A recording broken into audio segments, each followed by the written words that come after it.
Dear students, अब हम सीखने जा रहे हैं क्वेश्चन नंबर 10 क्वाड्रिलेटरल का।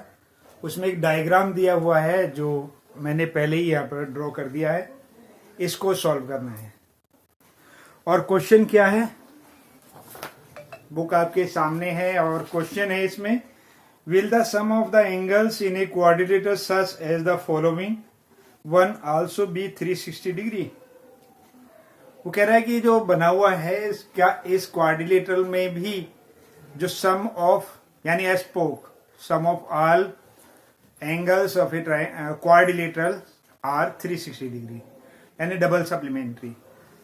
तो फिर आगे कह रहा find the answer using the geometric reasoning as well as by constructing this figure and measuring. तो ये चीज उसने सारा बोला है। तो अब हमें करना है क्या है इसमें, अब ये है हमारे पास, सबसे पहले इसे ज्वाइन कर लेते हैं इन दोनों लाइनों को। ये जो दोनों लाइनें हैं इनको हमने ज्वाइन कर लेते हैं, बाकी तो गिवन है ही है इसमें। तो क्वेश्चन नंबर है हमारे पास में 10 और क्या क्या हमने ज्वाइन किया, बी डी, बी को डी से ज्वाइन कर दिया हमने। अब इन्हें अलग अलग नेमिंग दे देते हैं, नेम, ठीक है।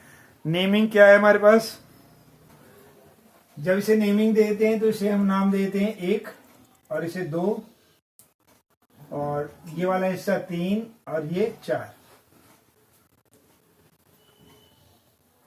ये हमने इसे नाम दे दिए। नाम देने के बाद में हमारे पास में है 2 ट्राइंगल, एक ट्राइंगल ये है, दूसरा ट्राइंगल ये है।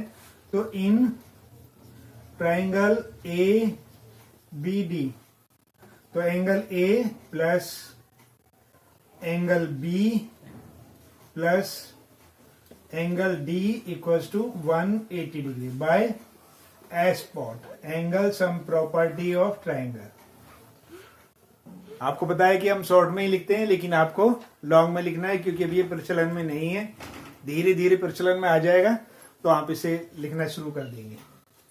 तो अब हमारे पास में एंगल ए कितना है, हमारे पास में एंगल ए ही है। एंगल बी कितना है हमारे पास, एंगल बी ही रहने देते हैं इसे। और ये एंगल जो हमारे पास में ये है एंगल डी है, उसे हम एंगल 1 लिख देते हैं और ये होगा 180 डिग्री। इसे इक्वेशन 1 लिख दिया। इसी तरीके से हमने triangle in triangle B C D को ले लिया। Angle B plus angle C plus angle D equals to 180 degree. ये भी बाय ए स्पॉट हो गया हमारे पास। और एंगल बी है हमारे पास में, बी एंगल बी ही रहने देते हैं इसे। और एंगल नहीं, इसमें थोड़ा सा गड़बड़ है, अगर हम बी को बी ही रहने देते हैं तो गड़बड़ हो रही है। यहाँ पर 4 लिख देते हैं, इधर 4 है हमारे पास में और यहाँ पर बी जो है वो हमारे पास में 3 है। और एंगल सी कितना है हमारे पास में, एंगल सी ही है, इसमें कुछ नहीं करना। और एंगल डी कितना है हमारे पास में, एंगल 2 है। तो ये कुल मिला करके हमारे पास में ये हो गई इक्वेशन नंबर 2। अब हमने क्या काम किया, दोनों इक्वेशन को ऐड कर दिया। एडिंग इक्वेशन 1 एंड इक्वेशन 2, दोनों को ऐड कर दिया। जब ऐड करते हैं तो LHS की तरफ, RHS की तरफ होता है। फिर से बता दें हम आपको, जब इक्वेशन ऐड करते हैं तो LHS में LHS को जोड़ते हैं और RHS में RHS को जोड़ते हैं, यानी कि इन दोनों साइड को एक साथ जोड़ेंगे और इन दोनों को एक साथ जोड़ेंगे। लिख लेते हैं यहाँ पर, angle A plus angle 4 plus angle 1 plus angle 3 plus angle C plus angle 2 equals to 180 plus 180 degree. तो अब हम सबको जोड़ लेते हैं यहाँ पर एक साथ। एंगल A एक साथ लिख लिया हमने और एंगल C एक साथ लिख लिया हमने। Angle A plus angle C लिख लिया। अब 1 और 2 को एक साथ लिख लेते हैं। एंगल प्लस एंगल 1 नहीं, ये 2 4 और 3 को लिख लेते हैं पहले। एंगल 4 प्लस एंगल 3 और यहाँ पर लिख लेते हैं एंगल 1 और एंगल 2, यानी कि एंगल 1 और 2 ये हो गया, 4 और 3 ये हो गया। ये एंगल ए हो गया, ये एंगल सी हो गया हमारे पास में 4 और 3 एंगल बी के बराबर है, तो इसे एंगल बी लिख दिया हमने। और 1 और 2 एंगल डी के बराबर है हमारे पास में, इन्हें एंगल 2 लिख दिया हमने। नहीं, इसे डी लिख दिया हमने। और इधर का हिस्सा कितना है हमारे पास में, ये 360 डिग्री हो गया, तो ये 360 डिग्री हो गया। तो अब सीधा सीधा अगर आप चाहें तो इसे लिख सकते हैं angle A plus angle B plus angle C plus angle D equal to 360 degree. यही हमें प्रूव करना था। और अगर आप इसे वैसे प्रूव करना चाहते हैं